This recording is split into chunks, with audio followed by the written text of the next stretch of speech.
Hey guys, welcome back to my channel drama series.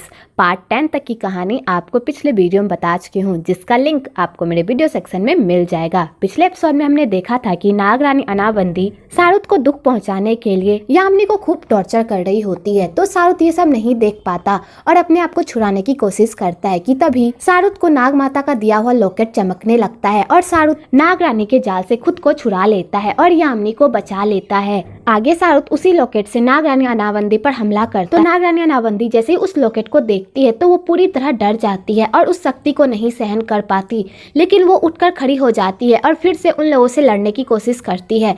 पर शारुत उस locket के दम पर यामिनी को वहां से भगा ले जाने की कोशिश करता है, लेकिन रास्ते में नागिन चित और नागिन मोरा भी आ जाते हैं और उन्हें रोकने की कोशिश करते हैं। तो शारुत उन लोगों को भी उस ताबीज से पूरी तरह घायल कर देता है और वहां से भागने की कोशिश करता है, लेकिन फिर से वहां नागरानी आ जाती है और उन दोनों को पकड़ लेती है और शारुत के हाथ से उस ताबीज को नीचे फेंक देती है और उसे धक्का मार देती है, जिससे शारुत बेहोश हो जाता है और नागरानी अनावंदी यामिनी को अपने साथ लेकर चली जाती है उसे अपनी नौकरानी बनाने के लिए। इधर वीर को होश आता है तो वो पूरी तरह डरा हुआ होता है कि तभी उसे ऋचा का कॉल आता है। तो ऋचा वीर से पूछती है, तुम कहाँ पर हो और शारुत कहाँ पर है?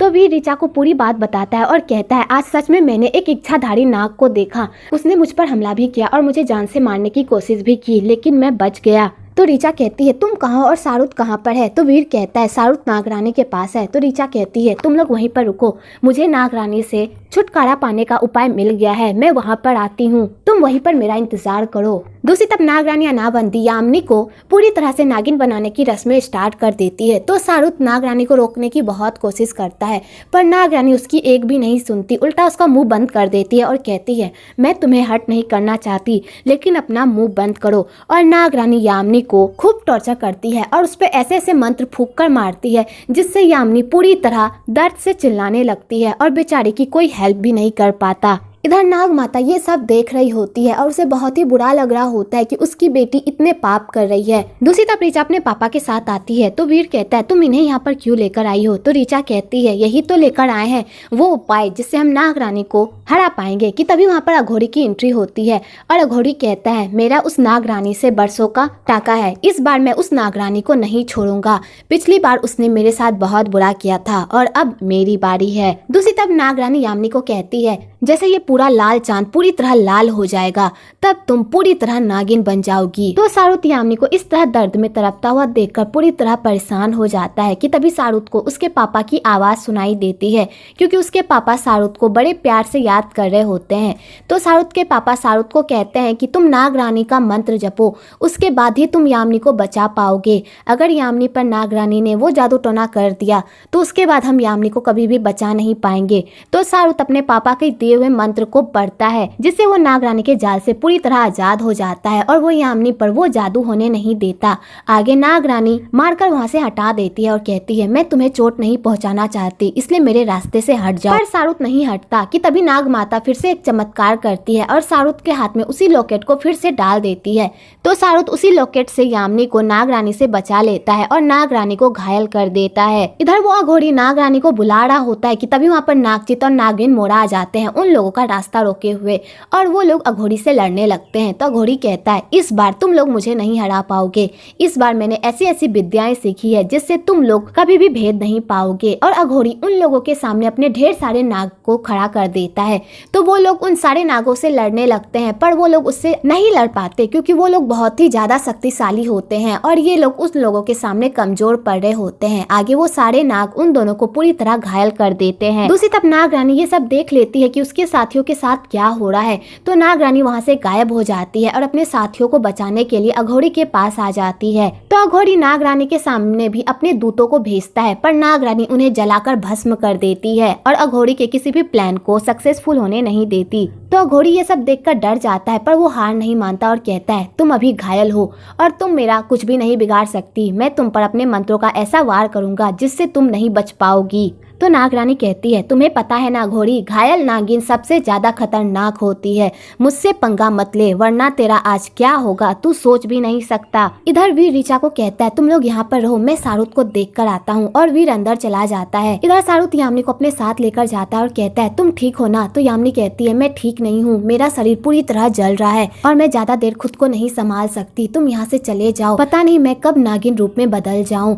मैं नहीं चाहती कि तुम मुझे नागिन बनते हुए देखो। तो सारुत जाने से मना कर देता है और कहता है, मुझे कोई फर्क नहीं पड़ता तुम क्या हो और क्या बन जाओगी, अगर तुम नागिन भी बन गई तो भी मैं तुम्हारा साथ नहीं छोड़ूंगा। और सारुत यामिनी को कहता है, तुम यहाँ पर आराम करो, मैं जाने का कोई रास्ता ढूंढ कर आता हूँ। आगे सारुत वीर से मिलता है तो वीर कहता है, आगे से मत जाओ, आगे ढेर सारे लोग और नागरानी है, हमें पीछे के रास्ते से जाना होगा। तो सारुत कहता है ठीक है, और सारुत यामिनी को लेने के लिए घर के अंदर जाता है तो वो देखता है कि यामिनी वहाँ से पहले से ही गायब है, क्योंकि यामिनी पहले ही वहाँ से गायब हो जाती है और वो नहीं चाहती कि सारुत उसे नागिन बनता हुआ देखे, और यामिनी वहाँ से भाग जाती है। इधर नागरानी पूरी गुस्से में आ जाती है और सब लोगों को मारने लगती है, और उसका सबसे पहला बार नरसिम्हा पर ही होता है, और वो अपने फन फैलाकर नरसिम्हा को मारने ही वाली होती है कि तभी ऋचा बीच में आ जाती है। तो ऋचा की पीठ पर जो एक निशान होता है, नागरानी उसे देखकर पूरी तरह हैरान होती है और उसकी शक्ति से वो घायल हो जाती है और नीचे गिर जाती है। तो अघोरी इसी मौके का फायदा उठा नागरानी पर खंजर से वार करता है, पर नागरानी उल्टा उसी का हाथ तोड़कर उसे बाहर फेंक देती है कि तभी वहाँ पर ऋचा उस खंजर को उठा लेती है और नागरानी पर वार कर देती है कि तभी वहाँ पर सारुत भी आ जाता है, क्योंकि वो भी नागरानी को बचाने के लिए ही आता है, पर वो भी कुछ नहीं कर पाता क्योंकि उससे पहले ही ऋचा नागरानी पर वार कर देती है। तो नागरानी ऋचा को कहती है, तुमने इस बार भी मुझे धोखा दिया और पीछे से वार किया, मैं तुम्हें नहीं छोड़ूंगी। और नागरानी सारुत को भी कहती है, मैं तुमसे बहुत प्यार करती हूँ, इस दुनिया से भी ज्यादा मैं तुमसे प्यार करती हूँ। और नागरानी ये कहकर अपने साथियों के साथ वहाँ से गायब हो जाती है। इधर यामिनी पागलों की तरह भाग रही होती है, क्योंकि उसे नहीं पता होता कि वो कब नागिन रूप में बदल जाए, कि तभी उसकी मुलाकात बंटी से हो जाती है। तो बंटी यामिनी की ऐसी हालत देखकर पूरी तरह परेशान हो जाता है। तो यामिनी कहती है, मैं इस तरह नहीं जी सकती, मैं नागिन बनकर नहीं जीना चाहती, और यामिनी खुद को मारने लगती है। तो बंटी उसे रोकता है, पर यामिनी उसे धक्का दे देती है और खुद को मारने लगती है कि तभी वहाँ पर सारुत आ जाता है और यामिनी को बचा लेता है और कहता है, मैं तुम्हें कुछ भी होने नहीं दूंगा, मैं तुम्हें नागिन बनने नहीं दूंगा। और सारुत यामिनी को अपनी बाहों में लेकर पुजारी जी के पास लेकर जाता है। तो पुजारी जी यामिनी पर कुछ जादू टोना करते हैं, जिससे यामिनी पूरी तरह नॉर्मल हो जाती है, और वो जैसे ही नॉर्मल होती है तो वो बेहोश हो जाती है। तो सारुत पुजारी जी से पूछता है, यामिनी बेहोश कैसे हो गई पंडित जी? तो पुजारी जी कहते हैं, यामिनी ने बहुत कुछ झेला है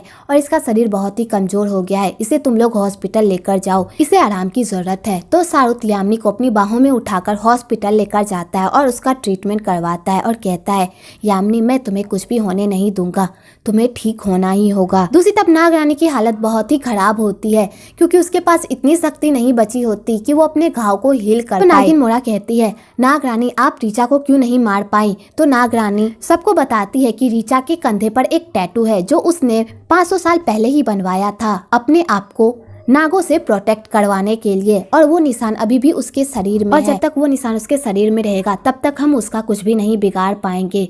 आगे नागरानी की हालत बहुत ही खराब हो जाती है, तो वो अपने पापा को बुलाती है हेल्प करने के लिए, पर उसके पापा उसकी हेल्प नहीं करते और कहते हैं, मैंने तुम्हें पहले ही वार्न किया था कि तुम अगर इंसानों को चोट पहुँचाओगी तो इंसान तुम्हें चोट पहुँचाने से बाज नहीं आएंगे, अब अपने अंजाम को स्वीकार करो और इंसान रूप में जन्म लो। तो नागरानी कहती है, चाहे मुझे जहन्नुम से ही क्यों ना गुजरना पड़े, पर मैं इंसान नहीं बनूंगी, मैं उन लोगों से बदला लेकर रहूंगी। तो नागराज कहते हैं, जैसी तुम्हारी इच्छा, लेकिन तुम्हारे पास इतनी शक्तियाँ नहीं बची है कि तुम अब उन लोगों से बदला ले पाओ, अब तुम अपना अंजाम स्वीकार कर लो। और नागराज ये कहकर वहाँ से चले जाते हैं। आगे नागरानी भी अपनी तकलीफों को नहीं झेल पाती और वो मर जाती है। तो नागिन मोरा और नागिन चित नागरानी का ऐसा अंजाम देखकर रोने लगते हैं और उसे उठाने की बहुत कोशिश करते हैं, पर नागरानी पूरी तरह पत्थर बन जाती है। इधर नाग माता अपनी बेटी की ऐसी हालत पर बहुत ही अफसोस जताती है, पर नाग माता को भी पता होता है कि उसकी बेटी गलत कर रही है और गलत काम का अंजाम बहुत ही बुरा होता है। आगे सारुत के पापा भी ठीक हो जाते हैं और नाग माता शाहरुख के पापा को बताती है कि नाग रानी की मौत हो चुकी है और वो उसके शराब से मुक्त हो गया है। तो शाहरुख के पापा ये सुनकर खुश हो जाते हैं। आगे शाहरुख को जब पता चलता है कि उसके पापा ठीक हो गए हैं तो शाहरुख अपने पापा से मिलने के लिए जाता है। तो शाहरुख के पापा शाहरुख को बताते हैं कि नाग माता ने बताया कि नाग रानी की मौत हो चुकी है। तो शाहरुख ये सब सुनकर हैरान होता है क्योंकि उसे बहुत ही बुरा लगता है कि नाग रानी की मौत इस तरह हुई। इधर यामिनी होश में ही नहीं आ रही होती है तो शाहरुख डॉक्टर से पूछता है कि आखिरकार यामिनी को होश क्यों नहीं आ रहा। तो डॉक्टर के पास भी इसका कोई जवाब नहीं होता क्योंकि यामिनी के शरीर में कुछ ऐसी सेल्स दिखती है जिसका अंदाजा डॉक्टर भी नहीं लगा पा रहे होते हैं। और शाहरुख ये सब सुनकर पूरी तरह हैरान हो जाता है। तो बंटी को लगता है कि कहीं यामिनी फिर से नागिन तो नहीं बन जाएगी। तो शाहरुख कहता है ऐसा कुछ भी नहीं होगा, नाग रानी मर चुकी है और नाग रानी का श्राप भी खत्म हो चुका है। तो बंटी कहता है अगर ऐसा है तो फिर यामिनी होश में क्यों नहीं आ रही। तो शाहरुख भी सोच में पड़ जाता है। आगे यामिनी के पेरेंट्स भी अपनी बेटी की ऐसी हालत देखकर बहुत ही परेशान होते हैं और भगवान से प्रे करते हैं कि उसकी बेटी को होश आ जाए। आगे ऋचा भी यामिनी से मिलने के लिए आती है और वो भी प्रे करती है कि यामिनी को होश आ जाए। तो भी ऋचा का ऐसा रूप देखकर तो पूरी तरह शॉक्ड हो जाता है और वो कहता है तुम ऐसी लड़की के लिए प्रे कर रही हो जिसने तुम्हारे बॉयफ्रेंड को छीन लिया। तो ऋचा कहती है मैं उन बंदों के पीछे नहीं भागती जो मुझ में जरा सा भी इंटरेस्ट नहीं दिखाते और वैसे भी शाहरुख मेरा पास्ट है और मैं पास्ट को लेकर नहीं चलती। जो मुझसे प्यार करता है मैं उसके पीछे भागती हूँ और मेरी लाइफ में ऐसा कोई ना कोई बंदा जरूर आएगा जो सिर्फ मुझसे प्यार करेगा। तो मैं पास्ट को लेकर क्यों चलूं। तो भी ऋचा की ऐसी बातें सुनकर बहुत ही इम्प्रेस होता है और यहाँ पर इन दोनों में फिर से नोकझोंक स्टार्ट हो जाती है। दोनों तो एक दूसरे को धीरे धीरे पसंद तो करते हैं पर एक दूसरे से कहते नहीं। आगे शाहरुख पुजारी जी के पास जाता है और उनसे पूछता है कि यामिनी होश में क्यों नहीं आ रही। तो पुजारी जी बताते हैं कि नाग रानी की तो मौत हो गई है पर उसकी आत्मा इधर उधर घूम रही है और इतना आसान नहीं है कि वो लोग नाग रानी से अपना पीछा छुड़ा लेंगे। नाग रानी ने 500 साल से बदला लेने के बारे में सोचा है, वो इतनी आसानी से उन लोगों का पीछा नहीं छोड़ेगी। इसलिए तुम लोगों को स्ट्रॉन्ग बनना होगा और नाग रानी से बार बार प्रार्थना करना होगा कि वो तुम्हारा पीछा छोड़ दे। तो शाहरुख कहता है लेकिन यामिनी होश में क्यों नहीं आ रही। तो पुजारी जी कहते हैं ये सब नाग रानी की वजह से हो रहा है। तो शाहरुख कहता है पुजारी जी आपके पास कोई ना कोई रास्ता जरूर होगा, प्लीज यामिनी को होश में ला दीजिए। तो पुजारी जी कहते हैं मेरे पास रास्ता है और तुम दोनों के कहने पर मैं वो कर रहा हूँ। इधर नागजीत और नागिन मोड़ा पूरी तरह परेशान होते हैं और वो लोग नाग रानी को वापस लाने का प्लान सोच रहे होते हैं। तो नागिन मोड़ा कहती है अगर हमें नाग रानी का खून मिल जाए। तो नागजीत कहता है लेकिन हम नाग रानी का खून कहाँ से लाएंगे, नाग रानी तो पत्थर बनी हुई है। तो नागिन मोड़ा कहती है नाग रानी मरने से पहले यामिनी को नागिन बना रही थी और उसमें अपना खून भी डाला था। तो इसका मतलब यामिनी के अंदर नाग रानी का खून जरूर होगा। अगर हम यामिनी के शरीर से नाग रानी का खून निकालकर नाग रानी के शरीर पर डाल दे तो शायद नाग रानी दोबारा जिंदा हो सकती है। तो नागिन मोड़ा इसी प्लान पर काम करती है और नर्स का भेष बनाकर यामिनी के रूम में जाती है और उसका खून निकालकर बाहर आती है। तो ऋचा नागिन मोड़ा को देख लेती है और उसका हाथ कस के पकड़ लेती है। तो नागिन मोड़ा अपने आप को नहीं छुड़ा पाती कि तभी वहाँ पर वीर आ जाता है और नागिन मोड़ा इसी मौके का फायदा उठाकर वहाँ से गायब हो जाती है। तो ऋचा और वीर ये सब देखकर पूरी तरह हैरान होते हैं। आगे नागिन मोड़ा वो खून लेकर आती है और नाग रानी के शरीर पर नाग रानी का खून डालता है पर उसका भी कोई असर नहीं होता।